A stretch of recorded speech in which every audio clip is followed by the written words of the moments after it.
नमस्ते, मैं वैद्य योगेश पांडे आप सभी का रसहृदय से प्रेरित अ, भस्म सीरीज में स्वागत करता हूँ। आज का जो सत्र है वो भस्म सीरीज का पांचवा सत्र होने जा रहा है। आज का विषय है अभ्रक भस्म। सत्र शुरू करने से पहले हम धन्वंतरि स्तवन करेंगे।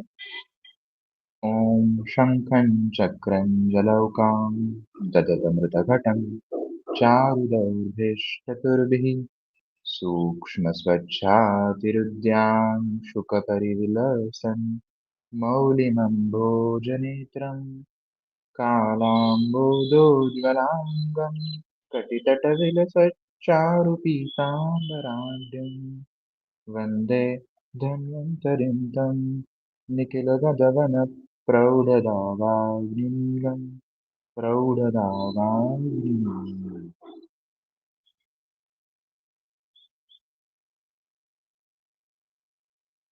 आज का जो विषय है अभ्रक भस्म, इस पर हमें मार्गदर्शन करने के लिए वैद्य गौरव डोंगरे सर उपस्थित हैं।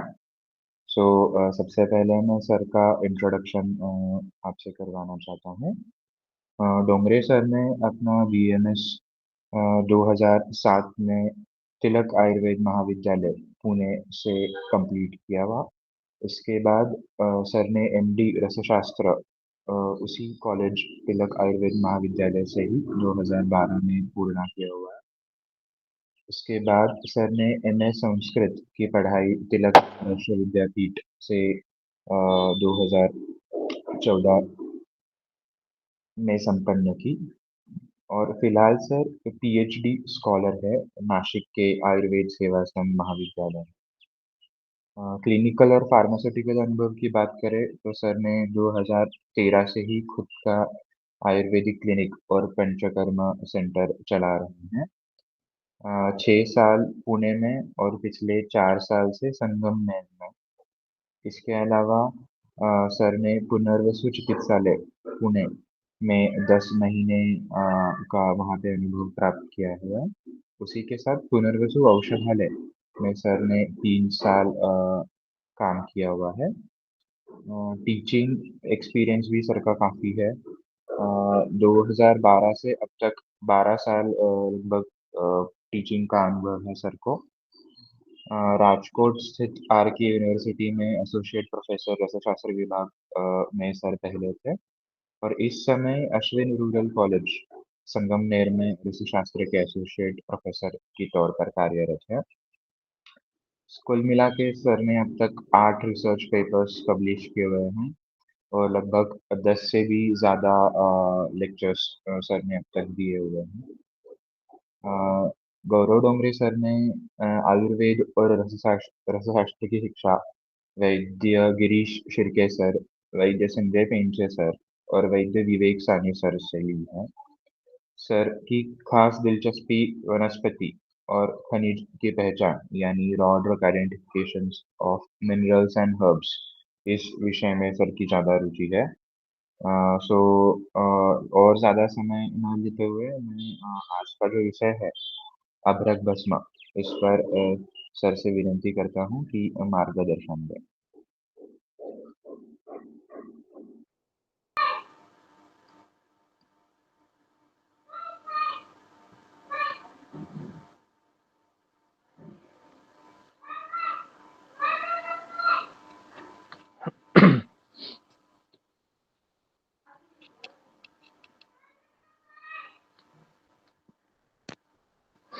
सबको सुप्रभात। योगेश, आवाज सुनाई दे रही है? हाँ सर। हाँ। तो सबसे पहले मेरे जो गुरुजी है वैद्य गिरीश शिर्के सर, संजय पेंडसे सर और विवेक साने सर, इन सर सबको प्रणाम करके आज का विषय हम शुरू करेंगे। तो आज अभ्रक भस्म ऐसा विषय है, लेकिन इसको 3 सेक्शन में मैंने डिवाइड किया है क्योंकि तीनों सेक्शन अभ्रक भस्म यूज करने के लिए पता होना जरूरी है। तो इसको डिवाइड किया है 3 सेक्शन में। पहला तो है आइडेंटिफिकेशन, दूसरा फार्मास्यूटिक्स और तीसरा थेरापेटिक्स। तो 3 लेवल पे हम अभ्रक भस्म का विचार करेंगे। सबसे पहला जो सेक्शन है आइडेंटिफिकेशन वो क्यों ज़रूरी है? तो जो लोग भस्म अभी बना रहे हैं तो हेलो। उनके लिए हाँ, सॉरी सर, इंटरप्ट करना चाहता हूँ। अपनी हाँ, स्क्रीन सर आप रोटेट कर सकते हैं, इसलिए वो फुल स्क्रीन में नहीं दिख रहा है। Yes sir. ये शायद पीडीएफ है इसलिए हो रहा होगा। अभी दिख रहा है। अभी हो रहा है? Yes sir. हाँ। तो पहला सेक्शन हमें देखना है आइडेंटिफिकेशन का। तो ये क्यों ज़रूरी है? इसके लिए जो लोग अभी एक्चुअल भस्म बना रहे हैं उनको ये सब चीज़ें पता होगी कि raw material authentication and standardisation कितना इम्पोर्टेंट है। अगर सही चीज़ आपको नहीं मिली तो आपका जो भस्म है उसका कोई रोल ही नहीं रहेगा। तो इसके बहुत सारे एग्जांपल्स हम बाजार में देख सकते हैं कि क्या नाम से अभी वो चीज़ हमें मिलती है। तो अभ्रक के भी अलग अलग सैंपल्स हमें बाजार में मिलते हैं। तो माइका इस बड़े ग्रुप में हम अभ्रक को देखते हैं। तो उसमें भी अभी माइका के शीट्स मस्कोवाइट भी मिलता है और बायोटाइट भी मिलता है। तो एक्चुअल में क्या चीज़ यूज़ करनी चाहिए, इसके लिए हमें रॉ मटेरियल ऑथेंटिकेशन और उसका स्टैंडर्डाइजेशन ज़रूरी है। तो ये कहाँ से हमें पता चलेगा? तो इसकी जो व्यवस्था है ग्रंथों ने हमें करके दी है सिनोनिम्स के तौर पे या फिर टाइप्स उसके जो है उसमें डिस्क्रिप्शन है, उसका एक्चुअल डिस्क्रिप्शन कैसे दिया है, इन सभी चीज़ों से हमें उस द्रव्य का आइडेंटिफिकेशन पता चलने में मदद होती है। तो सबसे पहले महारस में अभ्रक को इंक्लूड किया है। तो वर्गीकरण जो है द्रव्यों का वर्गीकरण जो किया है महारस उपरस साधारण रस में, तो ये एक अलग टॉपिक होता है। पारद की अपेक्षा इनका इन्हीं वर्ग में क्यों वर्गीकरण किया है, तो ये भी हमें उस द्रव्य का इम्पोर्टेंस जानने के लिए इम्पोर्टेंट रहता है, सॉरी इम्पोर्टेंस जानने के लिए पता होना जरूरी रहता है। सिनोनिम्स में सभी सिनोनिम्स जो है वो आकाश के यहाँ पे हमें देखने को मिलते हैं, तो इसका भी हमें उपयोग करके लेना है। तो ये बाद में चिकित्सा में भी इसका थोड़ा सा उपयोग होता है। अगर आपने पांचभौतिक चिकित्सा का कुछ पढ़ा हो तो उसमें भी अभ्रक को आकाशीय द्रव्य माना है। तो आकाशीय तत्व जो है जहाँ पे जरूरी होता है वहाँ पे अभ्रक का यूज हम कर सकते हैं। 4 टाइप्स जो है अभ्रक के, पिनाक, नाग, मंडूक और वज्र, तो इनका सिग्निफिकेंस क्या है ये भी हमें देखना है। और उसके श्वेतादि वर्ण, तो श्वेत, रक्त, पीत और कृष्ण ये वर्ण के अभ्रक भी हमें मिलते हैं। तो आइडेंटिफिकेशन और आगे जाके उसका थेराप्यूटिक्स में भी रोल हमें इन चीज़ों से पता चलता है।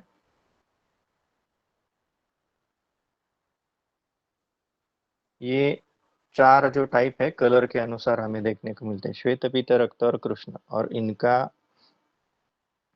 अलग से जो 4 प्रकार किए हैं पिनाक, नाग, मंडूक और वज्र, उनका वर्णन भी हमें मिलता है। तो ये वर्णन ज़रूरी क्यों है पता होना? क्योंकि अभी जो मस्कोवाइट हम यूज़ करते हैं ब्लैक कलर का है, लेकिन वो वज्रावृक है या नहीं ये हमें पता होना चाहिए। अगर आपका मस्कोवाइट का सैंपल आँख पे रखने के बाद उसके लेयर्स इजीली सेपरेट हो रहे हैं अग्नि में तप्त होने के बाद, तो वो जो अभ्रक है, अभ्रकम पावक तप्तम विमुंचति दरोच्यम, ये पिनाक टाइप का अभ्रक है। अगर उसका भस्म हम सेवन कर रहे हैं तो वो मलबद्धता उत्पन्न करेगा या उसके जो परिणाम आगे दिए हैं अलग अलग टाइप्स के, तो वो उन परिणामों को दिखाएगा क्योंकि वो चिकित्सा के लिए प्रयोग करने के लिए योग्य नहीं है। तो चिकित्सा में हमें जो यूज करना है तो वो वज्राभ्रक है। तो वन्य संतप्तम निर्मुक्त अशेष वैकृतम, वन्य में संतप्त करने के बाद उसमें कोई भी विकृति उत्पन्न नहीं होती, वो वैसा के वैसा ही रहेगा। तो वो चीज जो है वो हमें अभ्रक भस्म के लिए लेना है। तो ऑथेंटिकेशन जो ग्रंथ के हिसाब से है कृष्ण और वज्राभ्रक हमें चिकित्सा के लिए प्रयोग करना है। बाकी चीजों का उपयोग है या नहीं इसके लिए भी उन्होंने आ, उसका उपयोग दिया है। श्वेताभ्रक कहाँ पे यूज करना है, पीत कहाँ पे यूज करना है, रक्त कहाँ पे यूज करना है और कृष्ण कहाँ पे यूज करना है, तो इन सभी चीजों का वर्णन हमें ग्रंथ में मिलता है। ये भी ड्रग आइडेंटिफिकेशन के लिए इम्पोर्टेंट है। ये कुछ टाइप्स के फोटोग्राफ्स मुझे मिले थे। तो अभी कॉमनली मस्कोवाइट के अंदर ये चारों टाइप्स हमें प्राप्त होते हैं। श्वेताभ्रक जो है, श्वेत मस्कोवाइट हमें मिलता है, तो जो प्रेस होता है आयन वाला, कपड़े प्रेस करने वाला, उसके अंदर ये बिठाया जाता है। तो इसके भी बहुत सारे खदान है अवेलेबल, और ये इजीली अवेलेबल हमें होता है। तो इसका नॉर्थ में कई जगह पे भस्म बनाया जाता है। तो अभ्रक मांगने के बाद इसका सैंपल हमें नॉर्थ में कुछ जगह मिला था। तो पीत मस्कोवाइट जो है येलो कलर का, उसका यूज़ तो होता है या नहीं मुझे पता नहीं चिकित्सा में, क्योंकि ये सैंपल इजीली नहीं मिलता, रक्त भी इजीली नहीं मिलता। लेकिन कृष्ण मस्कोवाइट जो है, अभी यहाँ पे पिक्चर में जो दिख रहा है वो बायोटाइट है, एक्चुअली मस्कोवाइट नहीं है। तो कृष्ण मस्कोवाइट भी मिलता है लेयर्स के जैसा, एक बुक ऑफ माइका उसको बोलते हैं। और ये बायोटाइट का सैंपल भी मिलता है पत्थर के जैसा। तो दोनों सैंपल्स अभी मार्केट में मिलते हैं और दोनों के भस्म हम बनाते हैं। मॉडर्न के हिसाब से अगर देखा जाए तो माइका जो है दो ग्रुप्स में यहाँ पे डिवाइड किया है, अल्कली और फेरो मैग्नीशियम। ये जो 5 यहाँ पे टाइप्स दिए हैं, मस्कोवाइट, बायोटाइट, फ्लोगोपाइट, लेपिडोलाइट और पैरागोनाइट, ये अभी उसके माइका के कॉमन मिलने वाले सैंपल के तौर पे हमें बाजार में देखने को मिलता है। फिजिकल प्रॉपर्टीज भी उसकी पता होनी चाहिए, क्योंकि रॉ मटेरियल आइडेंटिफिकेशन के लिए ये इंपॉर्टेंट चीज़ है। हार्डनेस उसका कम है 2 to 3 मो स्केल के अनुसार, और स्पेसिफिक ग्रेविटी 2.58 to 2.90। तो ये कुछ बेसिक उसके इंफॉर्मेशन थोड़ी सी स्टैंडर्डाइजेशन के लिए हमें पता होनी चाहिए। जो ग्राह्य ग्राह्य तो होता है, तो उसका आइडेंटिफिकेशन करने के लिए स्ट्रक्चरल कैरेक्टरिस्टिक उसमें क्या क्या होने चाहिए, उसके कुछ श्लोक हमें मिलते हैं, जैसे कि वो स्निग्ध होना चाहिए, पृथु दल मतलब चपटा होना चाहिए, और बड़ा दल उसका होना चाहिए। दल मीन्स उसका लेयर्स जो है वो बड़े होने चाहिए। वर्ण संयुक्तम, अलग अलग वर्ण जो उसको बताए हैं, श्वेत पीत रक्त कृष्ण, वो उसमें देखने को मिलते हैं। भारत अधिकम, वो वजन के लिए भारी होना चाहिए। और सुख निर्मुच्च पत्रम, अगर इजीली सेपरेट करना है तो पत्र हमें उसके सेपरेट कर सकते हैं। तो ऐसा अभ्रक श्रेष्ठ है, ये रसरत्न समुच्चय का श्लोक है। तो ऐसे ही और भी कुछ श्लोक हमें मिलते हैं। रस तरंगिणी का है, जिसमें नीलांजन के जैसा अभ्रक कहा है, या फिर कहाँ से अभ्रक कलेक्ट करना है, इसके लिए भी रसतरंगिणी का एक श्लोक है। तो गज प्रमाणम या पुरुष प्रमाणम, एक पुरुष मतलब एवरेज 6 फीट जमीन के नीचे से हमें जो अभ्रक मिलता है वो श्रेष्ठ होता है, ऐसा रसतरंगिणी का मानना है।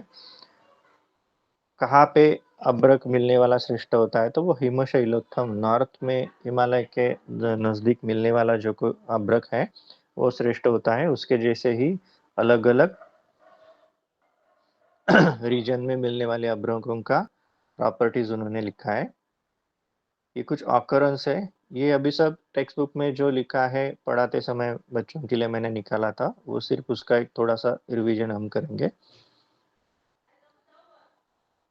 तो अगला जो इम्पोर्टेंट पार्ट है फार्मास्यूटिक्स, उसमें अलग अलग संस्कार हम अभ्रक के बारे में देखते हैं।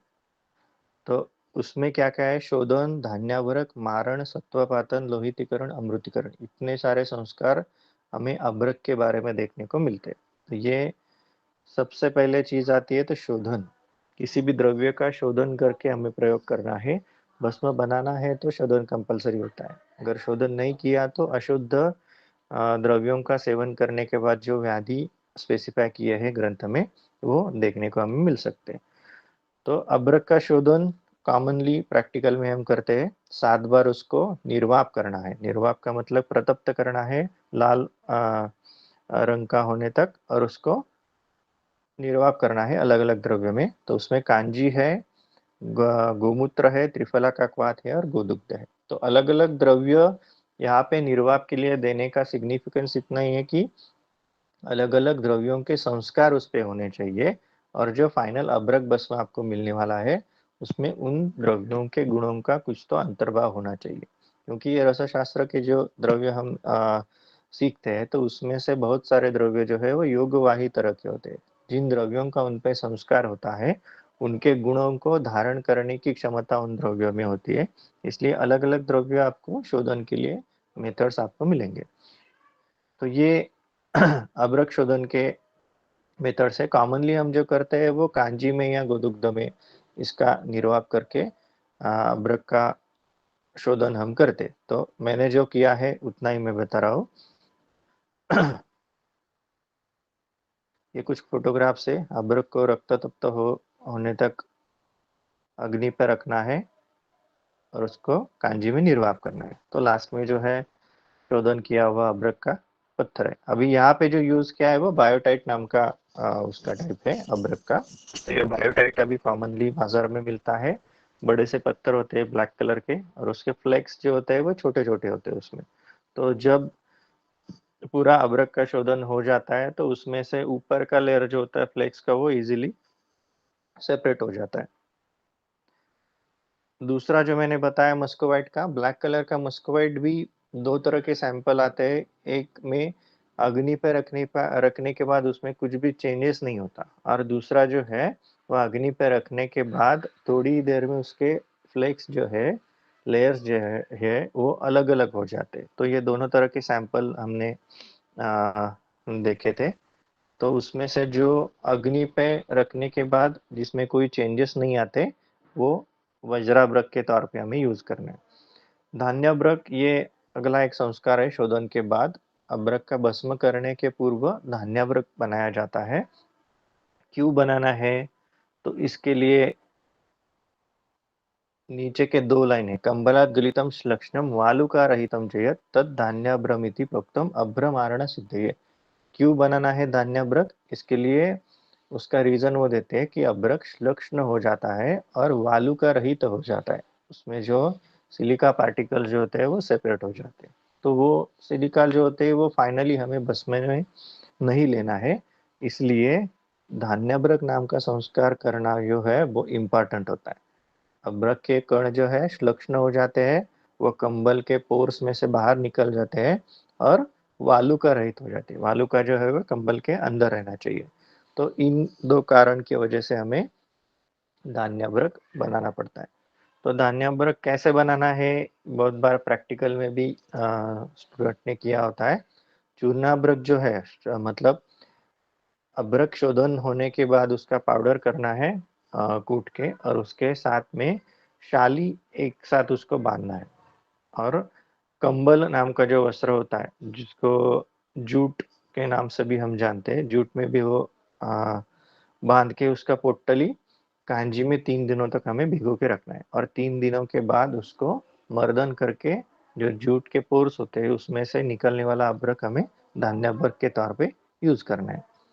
तो आगे का ये कुछ धान्याभ्रक बनाने की विधि के फोटोज है।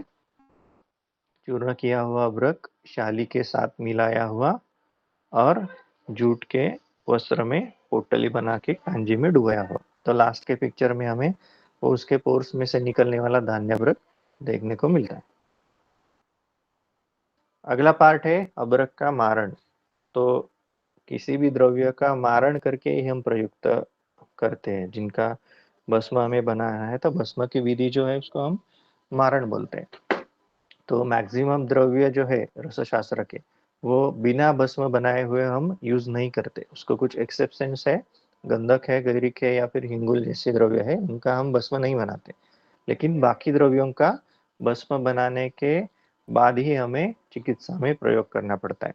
तो अभ्रक भस्म बनाने की बहुत सारी विधियां आपको ग्रंथ में देखने को मिलेंगी। उसमें से जो कॉमन है और आसान है वो यहाँ पे हम थोड़ा सा डिस्कस करेंगे।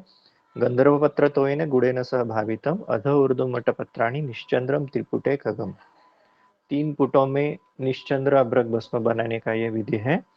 तो गंधर्व पत्र, स्वरस और गुड़ इनके साथ में अभ्रक को मर्दन करके की जो चक्रिका है वो वटपत्र के बीच में रख के शराब में उसको फूट देना है। तो ऐसा 3 फूट देने के बाद वो अभ्रक निश्चंद्र हो जाता है।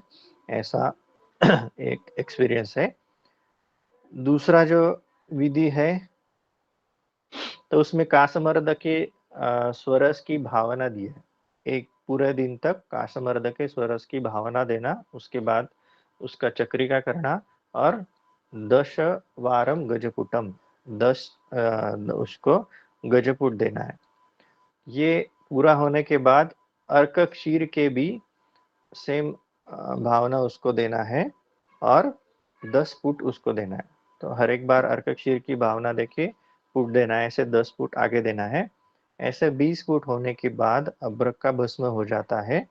उसका वर्ण भी उन्होंने दिया है कि सिंदूर सदृशम भस्म जायते नात्र संशय। सिंदूर के वर्ण का भस्म अभ्रक का प्राप्त हो जाता है 20 पुटों के बाद।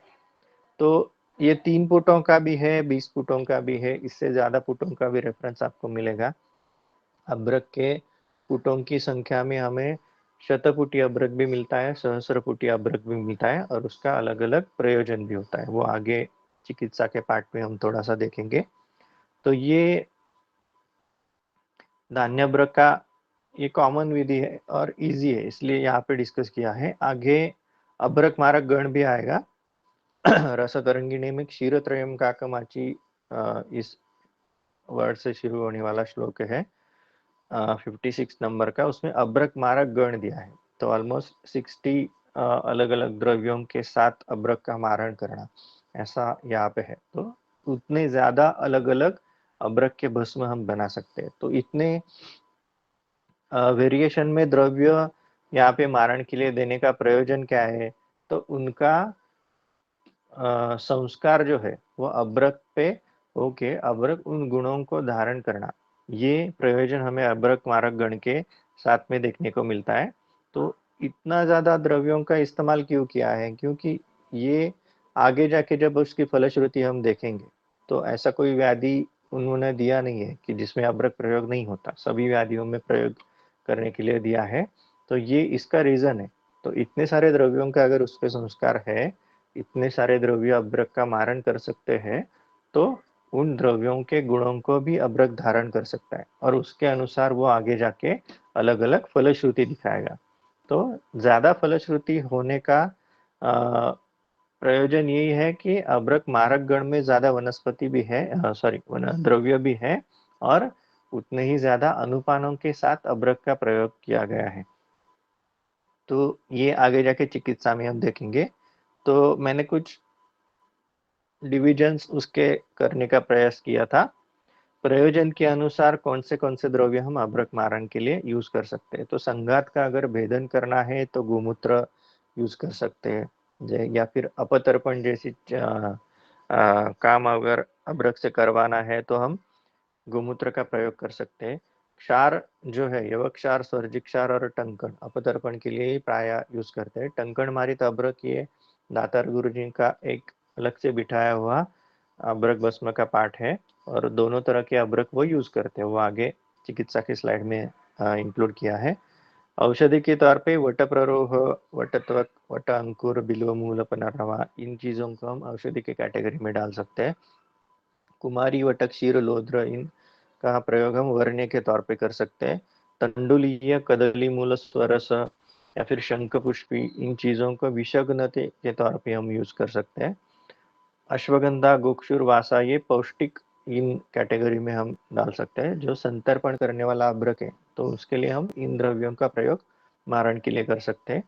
कास के लिए अगर अभ्रक स्पेसिफिकली यूज करना है तो बृहति, कंटकारी, वासा, कासवर्ध जैसे चीजों का हम प्रयोग कर सकते हैं। अग्निवृद्धि के लिए पिप्पली, चित्रक, इन चीजों का स्पेसिफिकली अभ्रक मारण के लिए प्रयोग कर सकते हैं। या फिर बल्ल के तौर पे अगर अभ्रक हमें यूज करना है तो अश्वगंधा, एरंडा मूल या फिर देवदारू जैसे चीजों का मारण के लिए हम प्रयोग कर सकते हैं। तो एक ही चीज अलग अलग तरीके से अलग अलग द्रव्यों के साथ में मारण करने के बाद उतने ज्यादा प्रकार के अभ्रक आपके पास तैयार हो जाते हैं। तो हमारे जो गुरुजी है साने सर, तो उन्होंने उनके गुरुजी का एक बात बताया था। तो कुड़तरकर शास्त्री नाम के हमारे गुरुजी थे, तो वो एक ही द्रव्यों का द्रव्य का अलग अलग तरीके से और अलग अलग द्रव्यों के साथ में भस्म बना के देते थे। तो ये चीज जो है वो एक ही द्रव्य के 10 या 15 अलग अलग तरीके के भस्म उनके पास होते थे, और वो उसके हिसाब से एक ही द्रव्य अलग अलग कंडीशन में यूज कर पाते थे। तो ये छोटी छोटी मात्रा में अगर ये हम भस्म बना के रखेंगे हमारे क्लिनिक में तो उसका प्रयोग अच्छे से हम कर पाएंगे। मारण के कुछ इंट्रोडक्शन के लिए ही सिर्फ फोटो दिया है पहले पुट के, आगे इसी के अनुसार उसका पुटपाक होता है। तो ये अभ्र धान्य अभ्रक का चक्री का है। पहले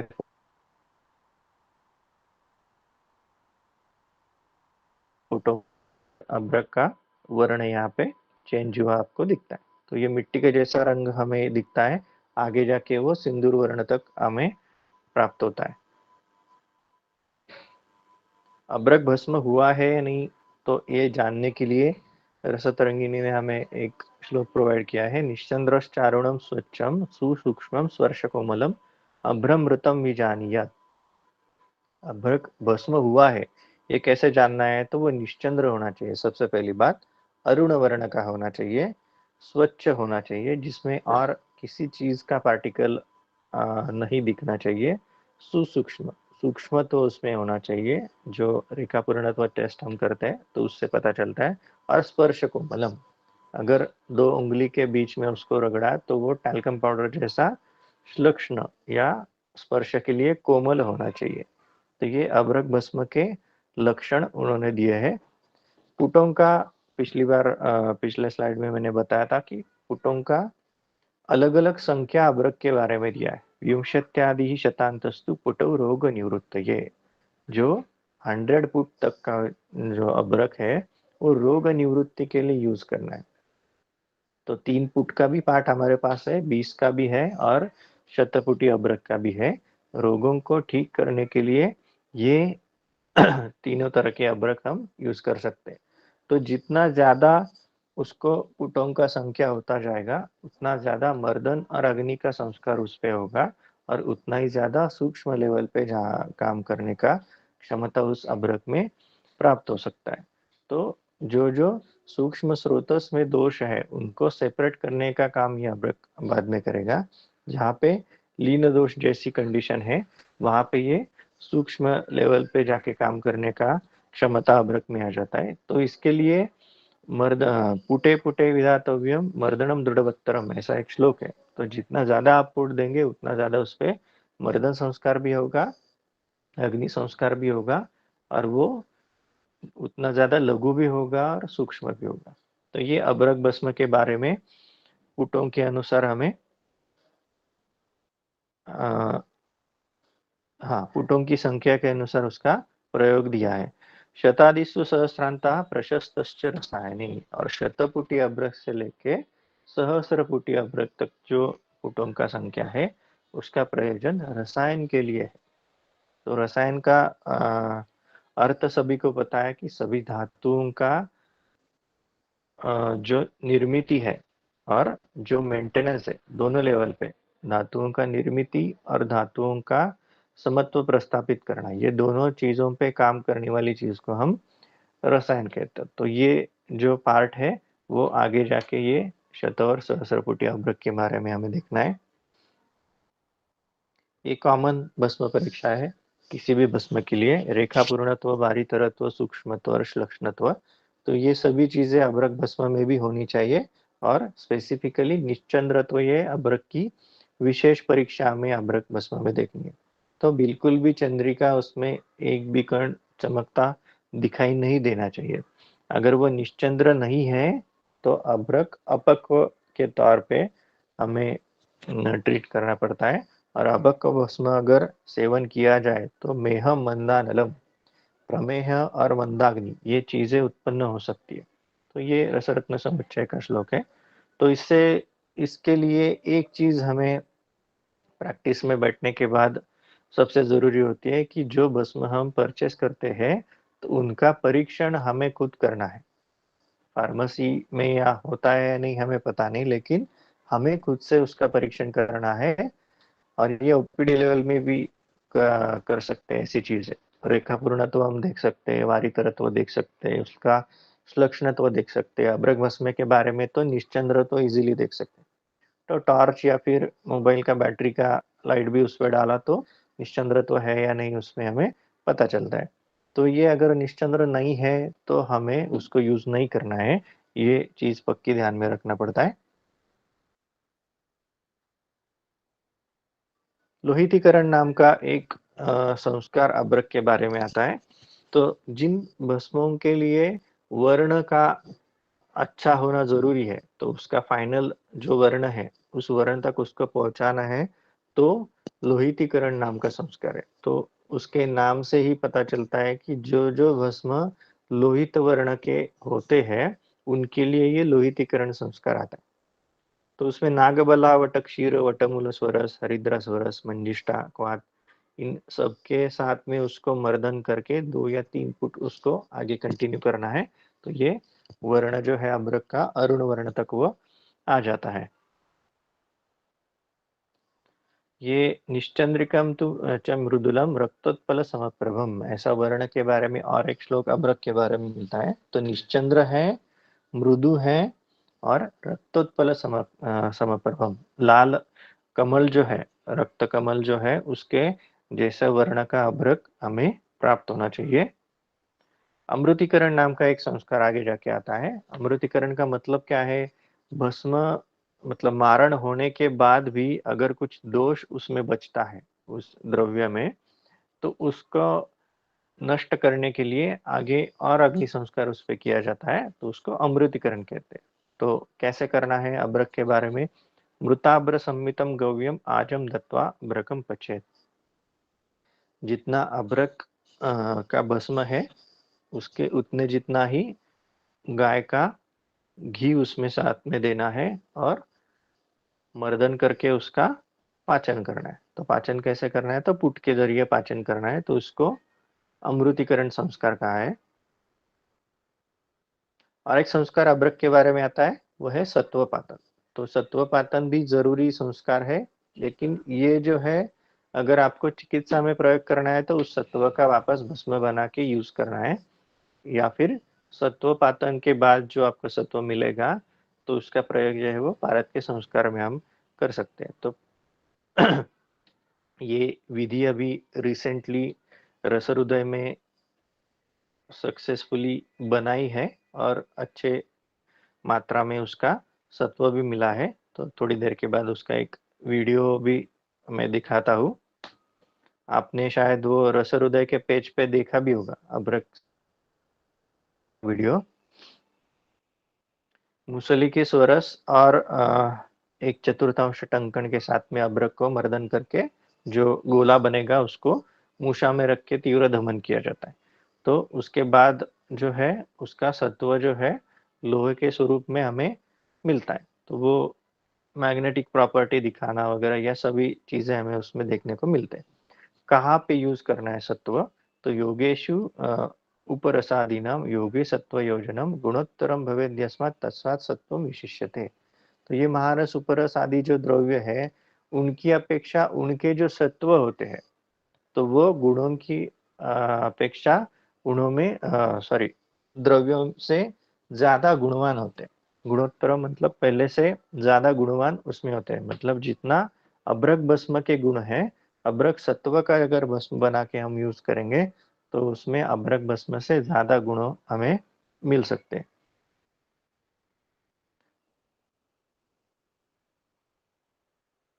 अभी अगला तीसरा सेक्शन हमें देखना है अभ्रक भस्म के गुण। तो थेरापेटिक्स का जो सेक्शन हम तीसरा देखने वाले हैं उसमें अभ्रक भस्म के गुणों को हमें देखना है। तो ये दो श्लोक हमारे सामने है, रसरत्न समुच्चय का है और दूसरा रस तरंगिणी का है। तो इतना जो उसका फलश्रुति है तो इसका थोड़ा सा डिवीजन मैंने मेरे हिसाब से किया है। ये अभ्रक भस्म के गुण है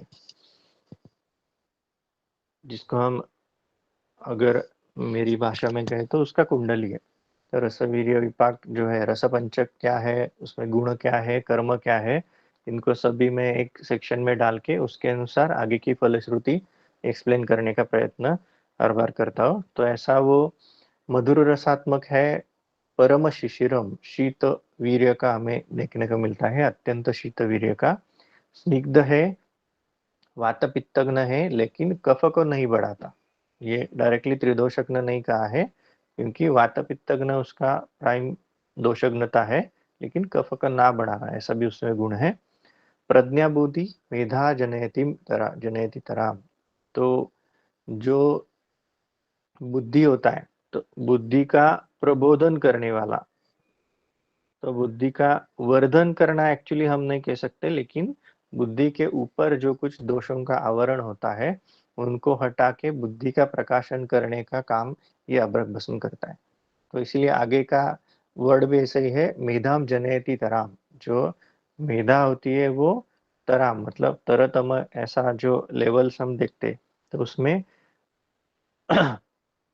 मेधा जो है उसको अगली लेवल तक लेके जाता है। रुजा प्रशमनम बल्यम रुचिकरम दीपनम, ये सभी कर्म है। तो वेदना का शमन करना, वेदना का अर्थ यहाँ पे दोनों तरह से लेना है। एक तो पीड़ा जो है, पीड़ा का प्रशमन करना भी है, और दूसरा रुजा का अर्थ जो है व्याधि। तो व्याधि का शमन करना, इस अर्थ से भी इस वर्ड का मीनिंग लेते हैं। तो बल्य है रुचि उत्पन्न करने वाला है, अग्नि का दीपन करने वाला। तो ये अगले स्लाइड में जो व्याधि है उनके अनुसार इस कर्मों को हमें एक्सप्लेन करना है।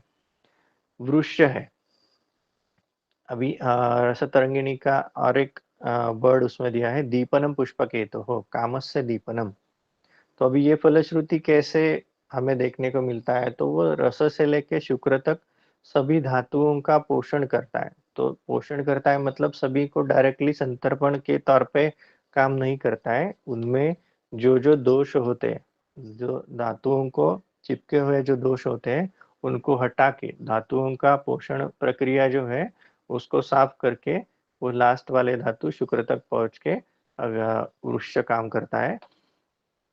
केशवर्णीय नेत्र स्तन्य संवर्धन, ये सभी कर्मों को हमें अभ्रक इस्तेमाल कर सकते हैं। परम अमृतम आयुष्यम अग्रम, अभी अमृत या फिर आयुष्यम अग्रम ऐसे फलश्रुति मतलब इसका मतलब क्या है, तो वो मनुष्य को मरने ही नहीं देता है, ऐसा उसका अर्थ हमें नहीं लेना चाहिए। जो नियत आयु होती है, तो अभी कलयुग में नियत आयु जो है वो 100 ईयर्स तक है, तो उसको बिना किसी व्याधि के जीना, ये काम जो है वो ऐसे द्रव्य करते हैं। तो महारस के बारे में जो द्रव्य आते हैं महारस में, अभ्रक से लेके रसक तक सभी द्रव्यों के बारे में आयुष्यम या आयुष्यम जैसी फलश्रुति हमें मिलता है। तो उसका और एक अर्थ हम निकाल सकते हैं। तो उसका अर्थ जो है आयुष्यम अग्रम मतलब जो आ, आयु को कम करने वाली व्याधि होते, जैसे रिसेंटली हम देखते हैं कि कैंसर जो है वो निश्चित रूप से आयु का हानि करने वाला व्याधि है, जिसमें आयु जो है उसका हनन होता है। तो ऐसी व्याधियों में हमें ये अभ्रक है या फिर हीरक है या फिर ऐसे द्रव्य जिनका आयुष्य फलश्रुति है, वो यहाँ पे हम यूज करते हैं। तो आयुष्य को कम करने वाली व्याधियों में यूज कर सकते हैं। और जो नियत आयु है उनको मेंटेन करके रखना, इस पर्पज से हम उसको यूज करते हैं। क्षयघ्नम सकल गदरुत, अभी सभी व्याधियों का हनन करने वाला, ऐसा उसका फलश्रुति है। तो ये कैसे हम एक्सप्लेन कर सकते हैं, तो इसके बारे में दो चीजें हैं। एक तो अभ्रक मारक गण हमने देखा, तो 60 अलग अलग टाइप के अभ्रक भस्म हम बना सकते हैं, और उतने ज्यादा व्याधियों में या फिर उतने ज्यादा पर्पज से हम उसको यूज कर सकते हैं। और दूसरा, रसतरंगिणी के आमयिक प्रयोग हम अगली स्लाइड में देखेंगे। तो कौन से अनुपान के साथ में कौन से व्याधि में प्रयोग करना है, इसका एक अलग से लिस्ट हमें मिलता है। तो ये अनुपान के तौर पे और उसके मारण द्रव्यों के अनुसार सकल गदरुत मतलब किसी भी व्याधि में उसको हम यूज कर सकते हैं।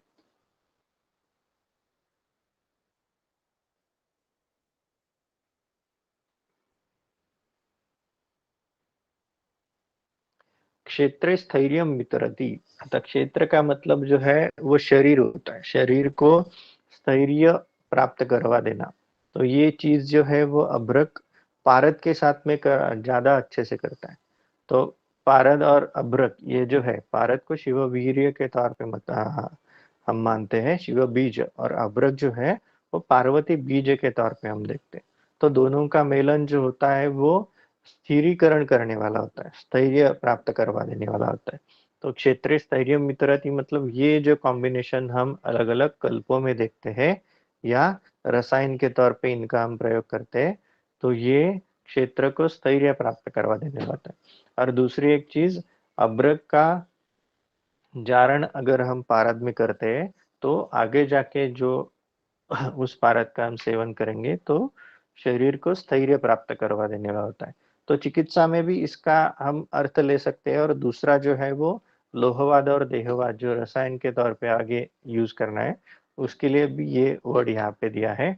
उसके साथ में और एक वर्ड यहाँ पे है, व्योम सूतेंद्र बंदी, पारद का बंधन करने वाला सबसे पहला द्रव्य जो है वो अभ्रक है। क्योंकि जो 8 संस्कार के बाद अगला संस्कार हम देखते हैं तो वो गगन ग्रास है। अभ्रक का ग्रास हमें पारद को खिलाना है। उसके ही बाद में पारद का पक्ष छेद होता है, मतलब पारद का उड़ने का शक्ति समाप्त हो जाता है और पारद बद्ध हो जाता है। तो पारद अभ्रक जो है वो पारद को बद्ध करने वाला सबसे पहला द्रव्य आता है, क्योंकि वो पार्वती बीज है। इसलिए दोनों का एक साथ मिलना ये शरीर के लिए स्थैर्य प्राप्त करवा देने वाला होता है। क्षिप्रम घोरा दलयति महारोग। हाँ, क्षिप्रम मतलब जल्दी से, घोरा मतलब गंभीर जो रोग होते हैं उनको भी जल्दी से ठीक करवा देने वाला। अगर अभ्रक भस्म आप अच्छे से बना लेते हो तो वो गंभीर व्याधियों में भी अच्छे से काम कर सकता है। तो ये क्या बोलते हैं उसको, कम पुटों वाले अभ्रक में तो इतना फलश्रुति देखने को नहीं मिलेगा।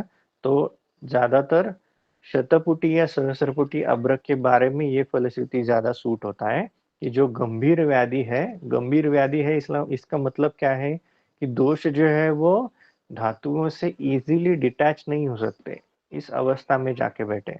तो उसको, दोषों को वहां से निकाल के धातुओं को पुनः प्रस्थापित करने का काम करना है। तो शतपुटी या सहस्रपुटी जैसे अभ्रक का ही प्रयोग हमें यहाँ पे करना पड़ता है। और महारोगों का यहाँ पे एक वाक्य पिछला रह गया, महारोगों की भीति है, महारोग संघात भीति, मतलब जो गंभीर व्याधि है उनका भीति जो होता है, भय जो होता है उसका नाश करने वाला। तो अभ्रक का प्रयोग हम आगे जाके देखने वाले हैं, तो मन पे भी काम करता है।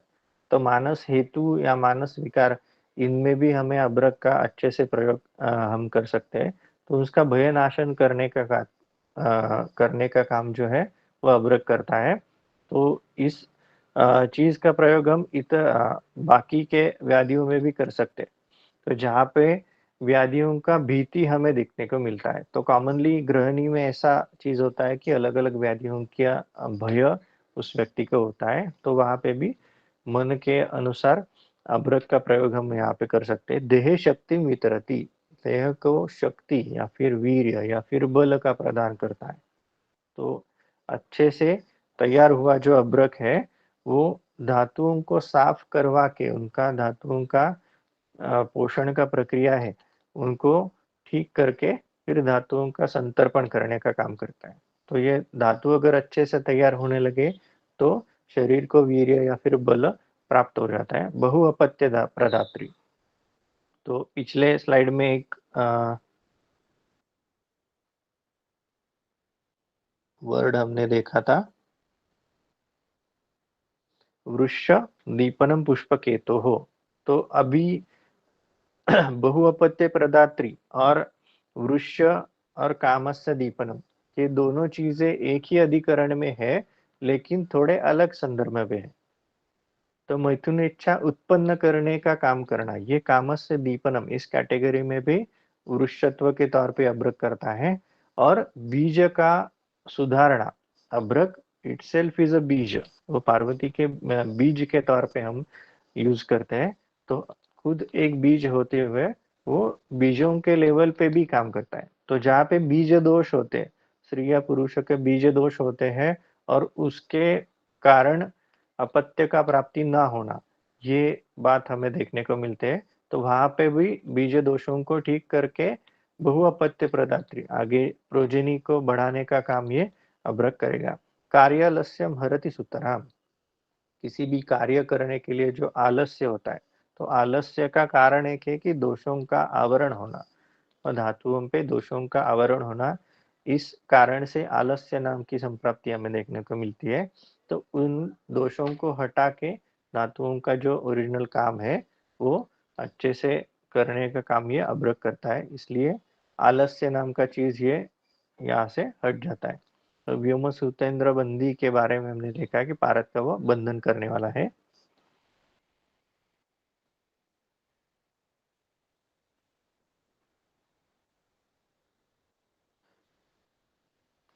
रसतरंगिणी ने कुछ अलग योग उसके दिए है सिंगल अभ्रक भस्म के। तो अभ्रक भस्म किस चीज के साथ आप यूज करते हैं, किस अनुपान के साथ यूज करते हैं, तो क्या क्या फलश्रुति मिलती है, उसका एक लिस्ट हमें रसतरंगिणी में देखने को मिलता है। तो आपको रसतरंगिणी में उसका रेफर कर सकते हो। यहाँ पे अनुपान का मैंने जिक्र नहीं किया है। तो फलश्रुति के अनुसार और क्या क्या उसका स्पेक्ट्रम हम बढ़ा सकते हैं, या फिर अभ्रक भस्म जो ऊपर लिखा है कि सकल गदहृत, ये कैसे जस्टिफाई करना है, इसके लिए ये सारी व्याधियों की लिस्ट है। नाशे ज्वरा जीर्ण ज्वर विनाशनम दृष्टि शक्तिकरम परम, ये हर एक फलश्रुति के लिए अलग अलग अनुपान रसतरंगिणी में दिया है। कौन से अनुपान के साथ में या कौन से द्रव्य के साथ में आप अभ्रक का प्रयोग करते हैं तो आपको क्या फलश्रुति मिलेगा। तो मैंने सिर्फ फलश्रुति का लिस्ट यहाँ पे लिखा है, आप जाके रसतरंगिणी में उसका अनुपान का रेफर कर सकते हो। तो ये यहाँ पे दिया है सिर्फ व्याधियों के नाम पता चलने के लिए। तो अभ्रक का थेरापेटिक का जो स्पेक्ट्रम है वो कितना बड़ा है, ये देखने के लिए सिर्फ यहाँ पे एक लिस्टिंग किया है। ज्वर, जीर्ण ज्वर, दृष्टि शक्तिकरम परम ग्रहणीम नाशेत क्षणात। तो थोड़ी देर पहले हम एक चीज देख रहे थे कि व्याधियों का भीति मतलब भय नाश करना, तो ये कॉमनली ग्रहणी में हमें देखने को मिलता है। तो ये फलश्रुति जो है वो ग्रहणी व्याधि के लिए है। और पिछली बार जो देखा था भय नाशन करना, वो ग्रहणी का एक सिर्फ सिम्टम है। अगर ग्रहणी ठीक होने लगा तो वो सिम्टम भी चला जाता है। रक्त पित्तहरम परम पांडु क्षय हलीम कान। अब ये ऐसे व्याधि है जहाँ पे धातुओं का शिथिलत्व ज्यादा तौर पे हमें देखने को मिलता है। पांडु में भी है, क्षय में भी है, हलीमक तो आगे का कंडीशन है कामला के बाद का। तो धातुओं के लेवल पे जो चेंजेस यहाँ पे देखने को मिलते हैं उनको ठीक करने का काम यहाँ पे अभ्रक से होता है। मेह रोगाद विमुच्यते, मेह से मुक्ति मिलना, विशेषात क्षय नाशनम, क्षयघ्नम सकल गदरुत, ऐसा एक फलश्रुति हमने अभ्रक के बारे में देखा था। तो उसका रीजन भी है, अभ्रक खुद एक बीज है, तो वो धातुओं के लेवल पे भी अच्छे से उसका पोषण करवा के सभी धातुओं का वर्धन करने का काम करेगा। मेह वर्ग प्रणाशनम, अभी आगे पिछली बार मेह रोगाद विमुच्यते आ चुका है। तो यहाँ पे अलग से मेह वर्ग प्रणाशनम क्यों दिया है, तो मेह के जितने भी प्रकार है और उसके साथ में प्रमेय पीड़ का जो उसका उपद्रव भी है, तो वो सभी का नाश करना, मेह वर्ग से इन सभी चीजों का इंक्लूजन हमें करना है। शुक्र संतान कारकम, शुक्र कारक भी है और संतान कारक भी है। तो पहले जो दो फलश्रुति हमने देखा, कामस्य दीपनम और बहु अपत्य प्रदात्री, ये दोनों चीजें यहाँ पे रिफ्लेक्ट होता है। विनाशयेत दारुण मूत्रकृच्छ्रम, मूत्रकृच्छ्र में भी उसका यूज करना है। मूत्राघातम विनाशयेत विशेषात अग्निदीपनम व्रण नाशनम। अभी व्रण के बारे में एक चीज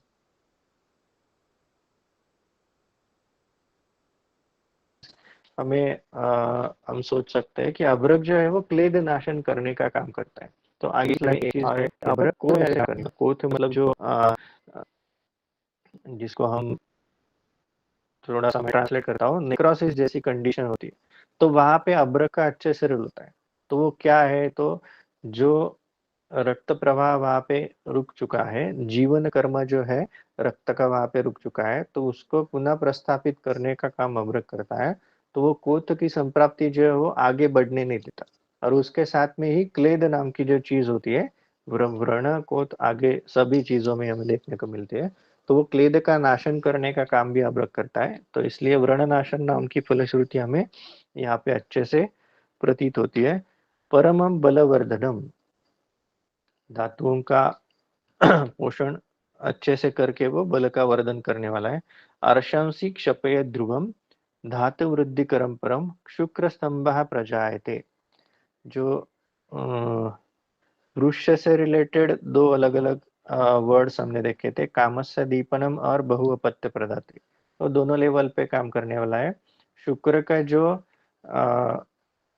धातु के कर्म है, मतलब गर्भोत्पादन नाम का जो कर्म है उस पे भी काम करने वाला है, और हर्षण आदि जो शुक्र के कर्म है उस पे भी वह काम करने वाला है। तो इसलिए शुक्र का स्तंभ करने का काम भी करेगा। तो ये कौन कौन से पेशेंट में हम यूज कर सकते हैं, इसका भी हम यहाँ पे विचार कर सकते हैं। शुक्र स्तंभ जो जल्दी शुक्र प्रवर्तन होने वाले जो पेशेंट्स होते हैं वहाँ पे भी हम एवब्रक का प्रयोग कर सकते हैं। तो ये पढ़ते समय अभी मेरे में दिमाग में कुछ नए कंडीशंस यहाँ पे पता चले हैं, तो आगे जाके उसका भी हम प्रयोग करके देख सकते हैं।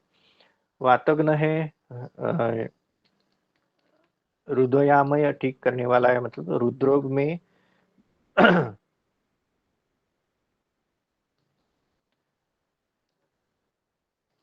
तो हृदरोग में अब्रक का प्रयोग करना है तो हृदय का बल मेंटेन करके उसका प्रयोग यहाँ पे हमें करना है। तो हृदरोग की जो संप्राप्ति है कि दोषों का रसव स्रोतस में जाना और हृदरोग आगे जाके उत्पन्न करना है, तो दोषों को वहां से हटा के और हृदय का बल बढ़ाने का काम यहाँ पे अब्रक करने वाला है। पित्त के जो विकार है वहां पे भी हमें यूज करना है। तो ये एक सामयिक प्रयोग का लिस्ट है, कौन से द्रव्यों के साथ में यूज करना है ये रस तरंगिणी हम रसायन तरंगिणी में हम देख सकते हैं। तो अब्रक का समराइज अगर हमें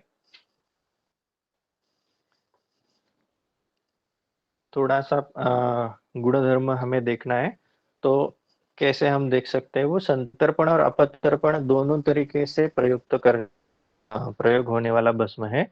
मुस्ता, तंडुलियक या मत्स्याक्षी जैसे द्रव्य अगर मारण के लिए हम यूज करते हैं तो कॉमनली संतर्पण टाइप का अब्रक हम बना सकते हैं।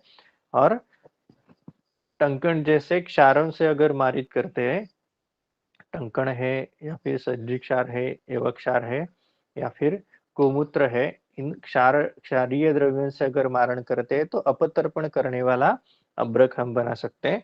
तो दातार गुरुजी जो है वैद्य आत्माराम शास्त्री दातार, वो कॉमनली टंकण मारित अब्रक जो है वो लक्ष्मी नारायण में यूज करते थे। तो लक्ष्मी नारायण वो अपतर्पण के लिए थोड़ा सा प्रयुक्त होने वाला कल्प वो बनाते हैं उस मेथड से। धातु क्षय, श्वास, कास, यक्ष्मा, जहाँ पे धातुओं पे कुछ ना कुछ परिणाम होने वाला है तो क्षय के तौर पे ये सभी व्याधि ऐसे है जहाँ पे आगे जाके धातु क्षय की अवस्था निर्माण होती है, तो वहां पे अभी अब्रक हमें संतर्पण किया हुआ यूज करना है। कोष्ठ का अभी जैसे मैंने बताया, जहाँ पे रक्त का जीवन कर्म जिस पार्ट में खत्म हो रहा है शरीर के, वहां पे कोष्ठ की संप्राप्ति स्टार्ट होती है, तो वहां पे भी अब्रक का अच्छे से यूज होता है। तो कोष्ठ का संप्राप्ति आगे बढ़ने से रोकने का काम यह अब्रक करता है। तो दातर गुरुजी का रेफरेंस मैंने दिया था थोड़ी देर पहले, तो उनके हिसाब से आकाश तत्व प्रधान ऐसा ये अब्रक का भस्म है। तो आकाश के सभी पर्याय भी हमें उसमें देखने को मिलते हैं। तो मन के साथ में आकाशीय द्रव्य जो होते हैं उसका परिणाम जो है वो मन के ऊपर होता है। तो मन से संबंध होने के कारण अभ्रक जटामांसी और अमृतकल्प, ये मेरे प्रैक्टिस में मेरे जो गुरुजी है वैद्य संजय पेंडसे सर, उनसे मैंने एक सीखा था। उनके भी यूज में ये जहाँ पे भी मन से रिलेटेड कुछ हेतु होता है या फिर कुछ संप्राप्ति वहां पे दिखती है तो अब्रक जटामांसी और अमृतकल्प का यूज अच्छे से होता है। इस कॉम्बिनेशन में अलग अलग आगे हम यूज कर सकते हैं, जैसे ब्राह्मी कल्प है या फिर ब्राह्मी का चूर्ण है, मानस मित्रवटक है, ये आगे जाके हम ऐड कर सकते हैं। आकाशीय का और एक मीनिंग यहाँ पे हम देख सकते हैं, शरीर में जहाँ पे भी आकाश कम हुआ है तो वहां पे आकाश उत्पन्न करने के लिए अब्रक का प्रयोग करना है। तो सिरा का जहाँ पे संकोच है, अवरोध है, तो वहां पर ल्यूमेन जो है वो कम है, आकाश का पार्ट जो है वो कम हुआ है, तो वहां पे उसको खोलने का काम ये अब्रक भस्म कर सकता है। तो कोद की संप्राप्ति जो है उसमें यही चीज हमें देखने को मिलते हैं, उसके वजह से भी कोथ में हमें अभ्रक अच्छे से यूज कर सकते। जितना ज्यादा पुट होगा उतना ज्यादा उसका गुणवर्धन होगा। तो सहस्त्रपुटी अभ्रक उसके अनुसार ही रसायन बल्य के तौर पे ज्यादा अच्छे से हम यूज कर सकते हैं। पारद शिववीर्य है, अभ्रक पार्वती बीज है, थोड़ी देर पहले मैंने जो बताया है। दोनों का साहचर्य जब होता है वो देह का स्थिर करने वाला होता है। फलश्रुति में जो लिखा है कि क्षेत्र स्थैर्य मित्रति, वो इस रेफरेंस के अनुसार हमें देखने को मिलता है। तो ये चीजें जो है, ये प्रिंसिपल कल्प निर्माण होने के समय में भी अपने देखने को मिलता है कि पारद और अभ्रक जो एक साथ मिलके जो कल्प बनते हैं वो रसायन के तौर पे हम यूज कर सकते हैं। तो और कुछ मेरे जो सीनियर गुरुजी हैं उनसे जो अवस्था मुझे पता चली थी, वो चिरकालीन इंद्रिय दौर्बल्य जब होता है तो वहां पे भी अभ्रक भस्म का प्रयोग अच्छे से हम कर सकते हैं। स्थानिक अवयव का शोष होता है, तो एक ही अवयव में जब शोष होता है, वहां के धातुओं का क्षय हो जाता है, तो वहां पे भी अभ्रक हम अच्छे से यूज कर सकते हैं। वार्धक्यजन्य मस्तिष्क अपचय, तो बुढ़ापे के कारण मस्तिष्क का जब अपचय होने लगता है तो वहां पे भी अभ्रक का भस्म हम अच्छे से यूज करते हैं। चिरकालीन निद्राल्पता में भी हमें अभ्रक का अच्छे से भस्म यूज कर सकते हैं। सहस्त्रपुटी अभ्रक जो होता है तो विशेष तौर पे शुक्रगामी है। तो ये जो 4-5 पॉइंट है लास्ट के, वो हमारे सीनियर गुरुजी हैं वैद्य शशिकांत क्षीरसागर, उनसे कुछ पता चले तो उनके प्रैक्टिस में उन्होंने इन अवस्था में अभ्रक का प्रयोग करके उसके अच्छे से रिजल्ट प्राप्त किए हैं, तो ये भी यहाँ पे इंक्लूड किया था। ये मेरे प्रैक्टिस में जो कुछ अभ्रक हैं, ये पिछले स्लाइड में भी कुछ आ चुके हैं। अभ्रक अमृतकल्प जटामांसी मानस हेतु या लक्षण में यूज करना है। सीतोपलादि के साथ में अभ्रक जो है प्राणव स्रोतस के जो लक्षण है या फिर जो व्याधि है उनमें अच्छे से यूज कर सकते हैं। पारद अभ्रक का हमने देखा स्थिरत्व प्रदान करने वाला कॉम्बिनेशन है। अभ्रक भस्म कोथ के बारे में और टंकण मारित अभ्रक अपतर्पण के पिछले ही स्लाइड के कुछ समराइज है। मात्रा एक वल्ल मैक्सिमम 3 रत्ती तक अभ्रक एक बार हम यूज करते हैं। अगर कॉम्बिनेशन में यूज करना है तो अभ्रक का मात्रा इससे और कम हो जाता है। ये फॉर्मुलेशंस है जो कॉमनली हम अभ्रक के यूज करते हैं। उसमें भी अभ्रक प्रधान जो कल्प है, तो नागार्जुन अभ्र रस है वो, उसमें कंटेंट जो है केवल अभ्रक है। तो सहस्रपुटी अभ्रक को अर्जुन क्वाथ की भावना दे के बनने वाला एक कल्प है। तो जाहिर है उसका यूज जो है वो रुद्रोक के लिए उन्होंने दिया है। तो सहस्रपुटी अभ्रक अच्छे से बना के फिर उसको अर्जुन क्वाथ की भावना देना है। तो एक सिंगल अभ्रक भस्म ये कंटेंट है, ऐसा ये कल्प है। और भी जो कल्प है जैसे, मैं स्क्रॉल करना भूल जाता हूँ। हाँ, लक्ष्मी विलास रस है या फिर लक्ष्मी नारायण रस है, जिसमें अभ्रक भस्म की मात्रा और बाकी कल्पों के अपेक्षा ज्यादा है। तो ज्यादा पार्ट में अभ्रक होने के कारण यहाँ पे अभ्रक का रोल बहुत इंपॉर्टेंट होता है। तो लक्ष्मी विलास नारदीय और लक्ष्मी नारायण ये कॉमनली हम यूज करते हैं।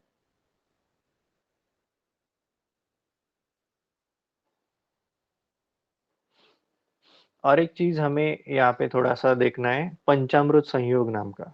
तो पंचामृत संयोग में अभ्रक है, पारद गंधक लोह अभ्रक और ताम्र। तो ये कॉम्बिनेशन जो है वो रसशास्त्र में कुछ जगह पे हम स्पेसिफिकली यूज करते हैं। तो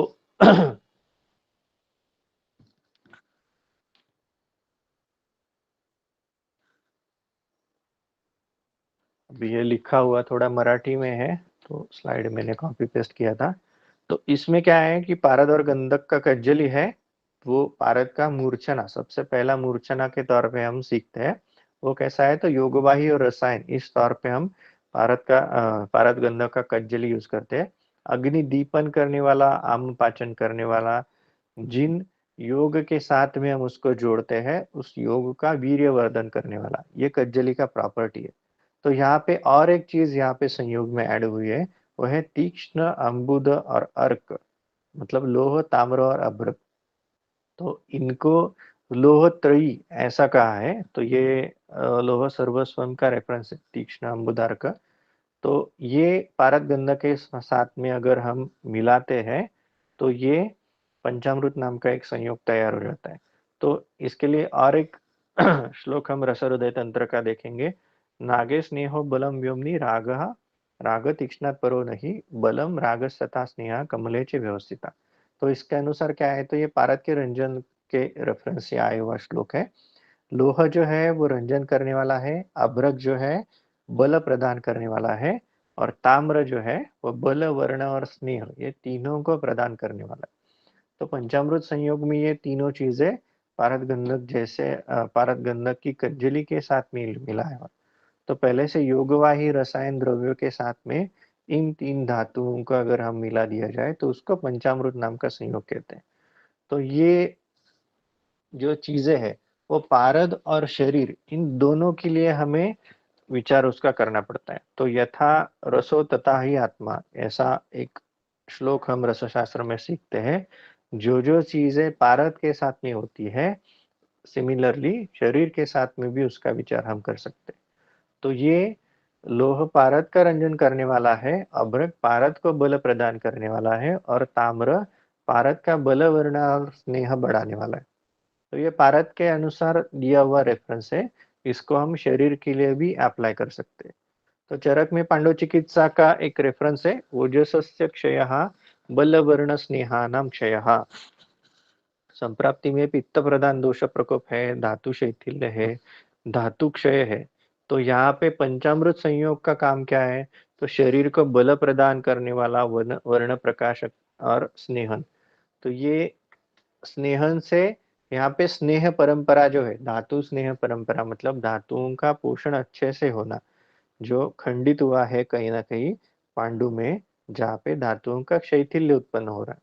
तो यहाँ पे इन तीनों चीजों का हम अच्छे से यूज कर सकते हैं। तो ये कैसे यूज हुआ है इसका हम थोड़ा देखेंगे। तो ये पंचामृत संयोग क्या काम करेगा, तो अग्निवर्धन है, आम पाचन है, रसायन है।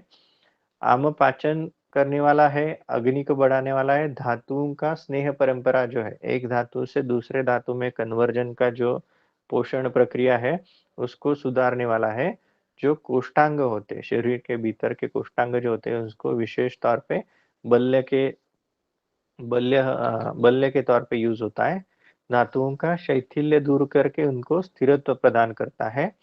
जो क्लेद, वसा, मज्जा, मूत्र, पुरुष है एक्चुअली, इनका शोषण करता है। जो इनमें जो द्रवत्व है या फिर क्लेद ऐड हुआ है, तो उस क्लेद का शोषण करने वाला है, और उनको शैथिल्य दूर करके जो दार्ढ्य है वो उत्पन्न यहाँ पे करने वाला है। ओजस्कर है और रसायन है। तो व्याधियों के अनुसार अगर पंचामृत संयोग हम देखें तो पांडु, प्रमेह, ज्वर, क्षय, अग्निमांद्य, ग्रहणी, अर्श, इन पे विशेष रूप से कार्य करने वाला हमें देखने को मिलता है। तो ये पंचामृत यहाँ पे वर्णन करने का एक ही कारण है कि अभ्रक का जो फलश्रुति है वो इसके अनुसार भी हमें देखने को मिलता है। तो वो लोह त्रयी में अभ्रक होने का यही कारण है कि तीनों का कॉमनली हमें ये उपयोग हमें देखने को मिलता है। तो पंचामृत संयोग का रिफ्लेक्शन हमें आरोग्यवर्धिनी में भी दिखता है, पंचामृत परपटी में है, लीला विलास रस में है।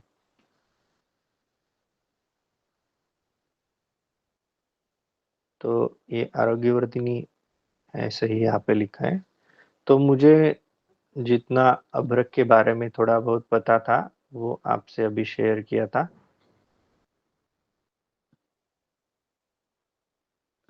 अगर इस पे और कुछ डिस्कस करना है तो आप पूछ सकते हो।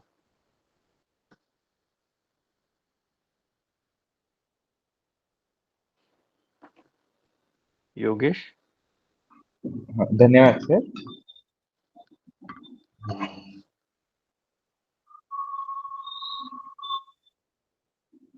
सो सर का सत्र है वो यहीं पे समाप्त हो गया है।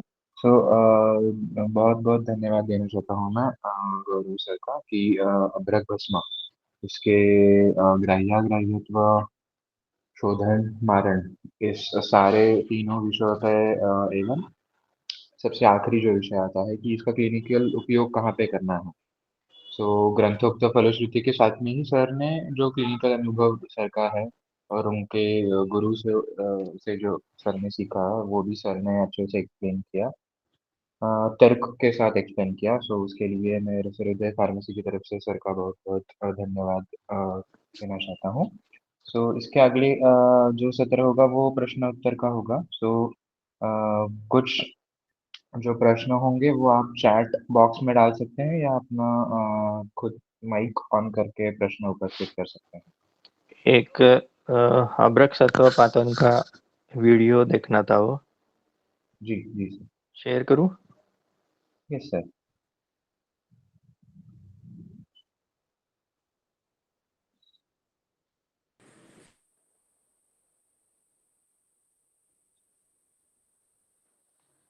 हे दिसतंय का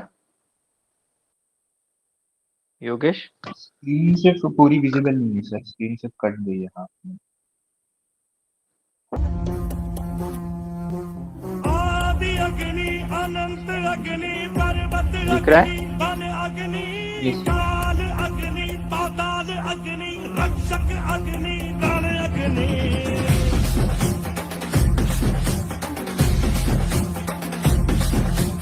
आदि अग्नि अनंत अग्नि पर्वत अग्नि वन अग्नि काल अग्नि पाताल।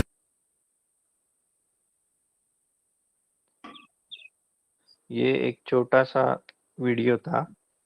तो एक्चुअली बहुत साल से ट्राई करने के बाद हमारा जो रसोहृदय का टीम है, उनको ये सफलता मिला है अब्रक का सत्व अच्छे से तैयार करने के लिए। तो अगर अब्रक का सत्व बन गया है तो आगे का प्रोसीजर भी थोड़ा थोड़ा हम सीखेंगे। लेकिन ये चीज बनाने के लिए पिछले 4-5 साल का मेहनत मैंने देखा है। तो उसके लिए स्पेसिफिक यंत्र बनाना अब्रक सत्वपातन के लिए, या फिर सत्वपातन का कोष्ठी अलग से बनवा के लेना, फिर उसमें ये बार बार प्रयोग करना, ये सब करने के बाद अभी ये छोटा सा सत्व का गोला हाथ में आया है। तो ऐसे ही अलग अलग द्रव्यों का सत्वपातन हम करके रसहृदय से देखेंगे। ठीक है, अगर कुछ शंका है तो हम डिस्कस कर सकते हैं। Yes sir. सर मात्रा किती वापरायची अद्रक भस्माची? अब्रक भस्म तर एकेरी वापरायचं असेल तर आपण एक वल्ल म्हणजे 3 गुंजापर्यंत आपल्याला वापरायची परमिशन आहे. पण प्रत्येक वेळेला आपण अब्रक किंवा कुठलंही भस्म वापरण्यासाठी मात्रेसाठी नियम काय ठेवतो की दुष्यं दोषं बलम कालम, याच्यानुसार आपण रुग्णाच्या शरीराचं परीक्षण करून त्याला किती मात्रा योग्य आहे या प्रमाणामध्ये आपण याच्यानुसार मात्रा ठरवू शकतो. आता मी याच्यात कॉम्बिनेशन मध्ये जास्ती करून अब्रक वापरतो. म्हणजे जसं आता अब्रक, जटामांसी आणि अमृताकल्लो, त्याच्यामध्ये जास्तीत जास्त 5 मिलीग्रॅम पर्यंत एका पुडीमध्ये अब्रक असतो. तर ही 3 गुंजा जरी मात्रा दिलेली असेल तरी ती एकाच डोसची मात्रा असेल असं नाही. ते डिवायडेड डोस मध्ये पण तुम्ही केवळ अब्रक जर वापरायचं असेल तर देऊ शकता, किंवा मग कॉम्बिनेशन द्यायचं असेल तर मग आपण रुग्णाच्या शरीरानुसार 5 मिलीग्रॅम, 10 मिलीग्रॅम किंवा जशी अपेक्षा असेल तेवढा अब्रक आपण वापरू शकतो. आणि मानसिक आजारामध्ये द्यायचं असेल तर कुठल्या काळी द्यायचं? म्हणजे व्यानोदान द्यायचं का रात्री द्यायचं? रात्रीच्या काळामध्ये जास्त चांगला उपयोग होतो त्याचा. म्हणजे मी आता वापरताना रात्रीच्या पुडीमध्ये वापरतो अब्रक भस्म. म्हणजे ऊर्ध्व शत्रुगत आणि मानस विकार जे आहे त्याला आपण निशाकाळी औषध द्यावं असं हो. सध्याची आपली पद्धत. ठीक आहे, थँक्यू सर.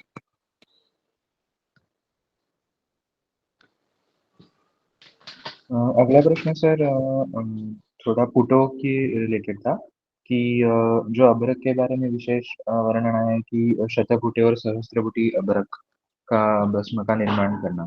सो ऐसा सिर्फ अभ्रक के बारे में ही स्पेसिफिक बहुत बार क्यों आया है कि शतपुटी या सहस्त्रपुटी अभ्रक ही दिया जाए? बाकी के भस्मों के बारे में जैसे लोह और जो बाकी के रसायन हैं उनके बारे में ऐसे स्पेसिफिक वर्णन क्यों नहीं है कि वो शत या सहस्त्रपुटी करके यूज करना चाहिए?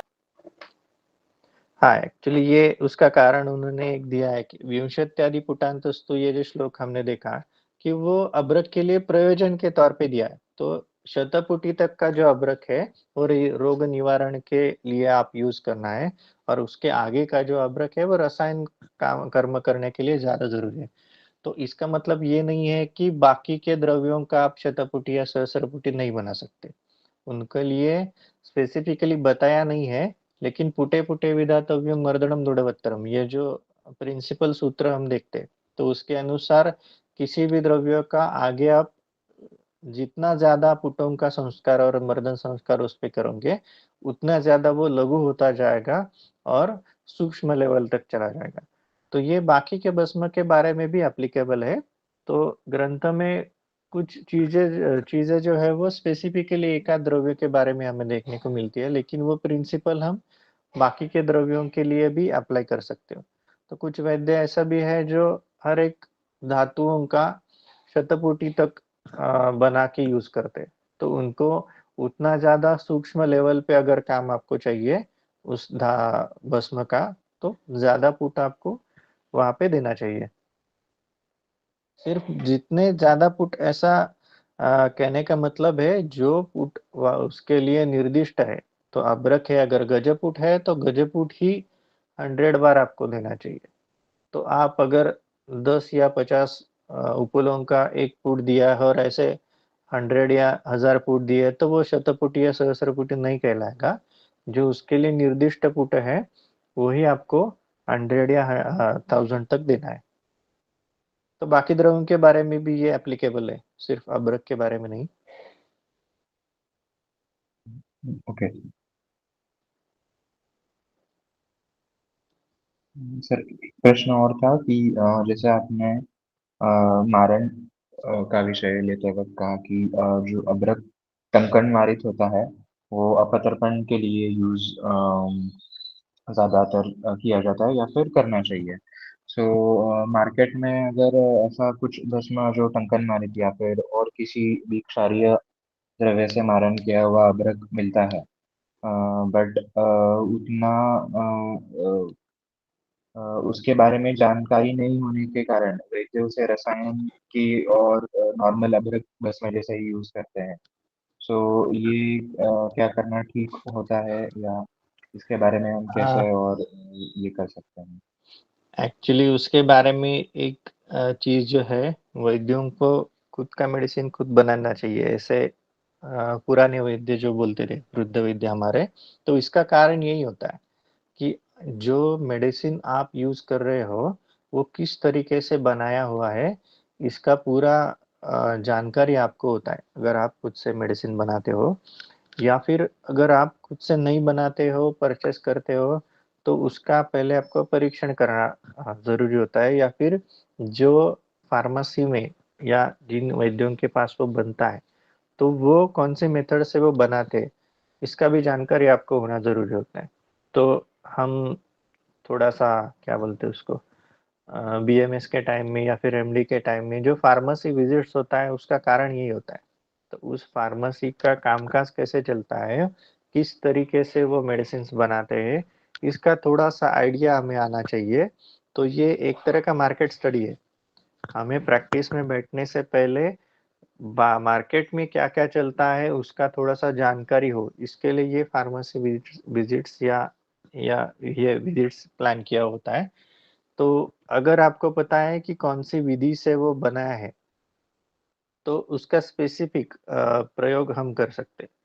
संतर्पण के तौर पे बनाया है तो उसका उसके अनुसार प्रयोग कर सकते हैं। अगर आपको नहीं पता है कि कौन सी विधि से उसका भस्म बनाया है, तो सिर्फ एक क्या बोलते हैं, सिंगल ड्रग के तौर पे अभी अभी वो भस्म हम नहीं यूज कर सकते रसायन के लिए। तो हम दूसरे कोई कॉम्बिनेशन के साथ में अगर यूज करते हैं, तो उसका जो अपतर्पण जैसा परिणाम है, अगर वो बनाया है अपतर्पण की विधि से, तो वो कम देखने को मिलेगा। तो इसलिए ये क्वेश्चन तभी आता है जब आपको सिंगल ड्रग के तौर पे अब्रक का भस्म यूज करना है और आपको पता नहीं है कि कौन सी विधि से यूज किया है। अगर एक ही द्रव्य हमें यूज करना है अब्रक भस्म और उसके पूरी मात्रा में यूज करना है, तो उसका मेथड ऑफ प्रिपरेशन हमें कंफर्म पता होना जरूरी होता है। अगर नहीं है तो फिर उसको कॉम्बिनेशन में यूज करना है। ओके सर, अगला प्रश्न ग्राह्य ग्राह्यत्व से रिलेटेड था कि जो अभ्रक ग्राह्य अभ्रक बताया गया है कि एक राजहस्त या फिर हाँ, पुरुष प्रमाण के नीचे हुआ अभ्रक लेना चाहिए। तो इसके पीछे की क्या थॉट प्रोसेस होगी या इसके बारे में कुछ रिलेशन? ये जब मिनरल बनते हैं ना, ये सृष्टि में मिनरल बनने का एक बहुत बड़ा काल होता है। मतलब ऐसे नहीं है कि जैसे पेड़ है तो जब पेड़ को फल आने के लिए एक स्पेसिफिक काल तक हमें रुकना पड़ता है, तो वैसे ही मिनरल का पूरी तरह से डेवलप होने के लिए स्पेसिफिक काल तक हमें रुकना पड़ता है और उसको उसका प्रोसेसिंग होने के लिए एनवायरनमेंट भी उतना ही जरूरी होता है। तो ओपनली अगर अब्रक का पत्थर हमें मिलता है तो उस पे वेदरिंग का या फिर उन आजू बाजू का बाजू के जो कुछ भी घटक होते हैं जमीन में, उसका परिणाम उस पे अच्छे से नहीं होता। तो इसके लिए अब्रक एज अ मिनरल डेवलपमेंट जो होता है वो जमीन के अंदर उतनी क्या बोलते हैं उसको, उतने अंदर ही उसका डेवलपमेंट अच्छे से होता है। मतलब गजप्रमाणम जो कहा है, तो हाथी का जितना हाइट होता है उतना जमीन के अंदर अगर अब्रक है तो उसका डेवलपमेंट जो है, मतलब फॉर्मेशन जो है, जो बायोटाइट होगा या माइको होगा या मस्कोवाइट होगा, कोई भी होगा, तो उसका मिनरल का फॉर्मेशन जो है वो जमीन के उतने अंदर अच्छे से होता है। इसीलिए ये रसतरंगिणी ने दिया है। तो अभी रसतरंगिणी का स्पेसिफिकेशन एक है कि वो 20वीं शताब्दी का एक ग्रंथ है। तो उन्होंने क्या किया है कि 20वीं शताब्दी में और जो भी पूरक शास्त्र है, केमिस्ट्री है या फिर जियोलॉजी है, इनका प्रयोग करके उसने ग्रंथ लिखा। तो ये एक चीज उसमें हो सकती है कि जियोलॉजी के अनुसार भूगर्भ में वो मिनरल कितनी अंदर अच्छे से तैयार होता है ये उनको पता है, इसलिए ऐसा श्लोक उन्होंने दिया है। तो ये ग्राह्य ग्राह्यत्व के हिसाब से बराबर है कि हमें उतने अंदर का ही अब्रक यहाँ पे लेना चाहिए। लेकिन जब हम मार्केट से परचेस करते हैं तो वो उतना मतलब कहाँ से लिया है हमें पता नहीं है। तो इसलिए फील्ड विजिट नाम का जो प्रकरण होता है वो उसके लिए इम्पोर्टेंट होता है।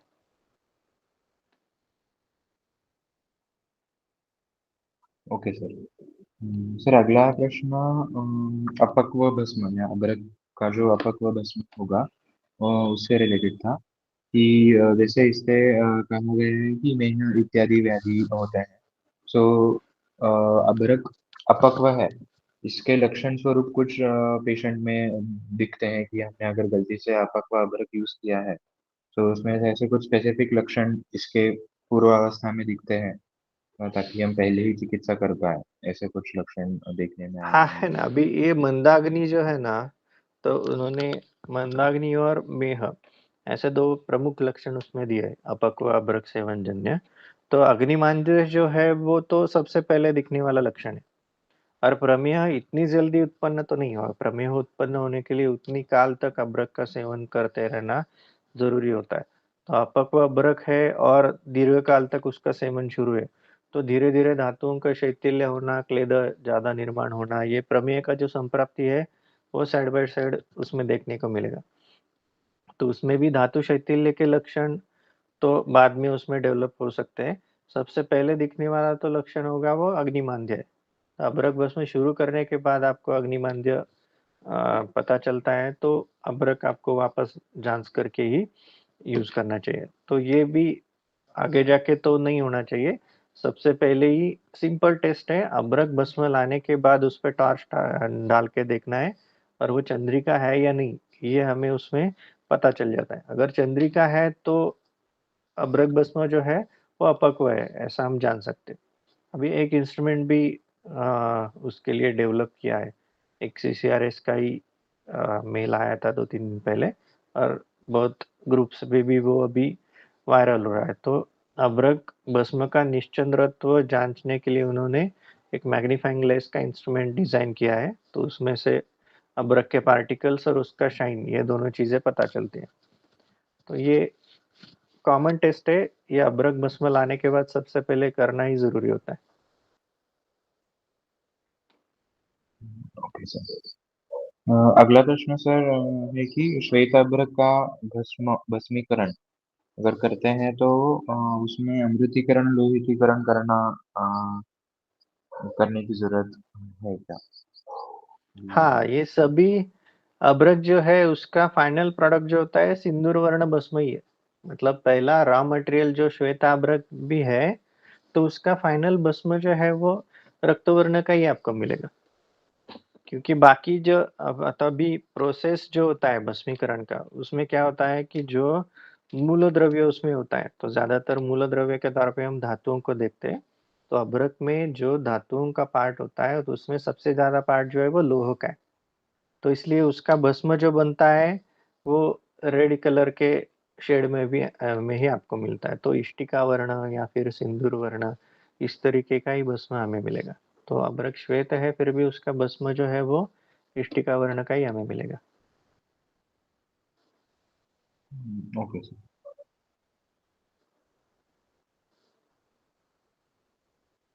सो फिलहाल के लिए सर इतने ही प्रश्न थे। और भी किसी को इस भरत भस्म से रिलेटेड कोई प्रश्न होगा तो वो व्हाट्सएप पे या फिर इंस्टाग्राम के कम्युनिटी पे आप पूछ सकते हैं। वो हम प्रश्न सर तक जरूर पहुंचाएंगे।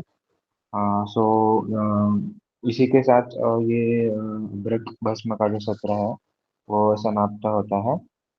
फिर से एक बार मैं गौरव सर का धन्यवाद देना चाहता हूँ कि सर ने अपना समय इस लेक्चर के लिए निकाला। बहुत बहुत धन्यवाद सर। धन्यवाद।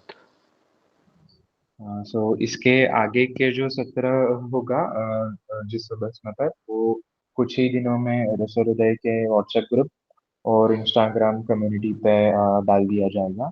So stay updated. ये सत्र यही समाप्त होता है, ऐसे में घोषणा करता हूँ।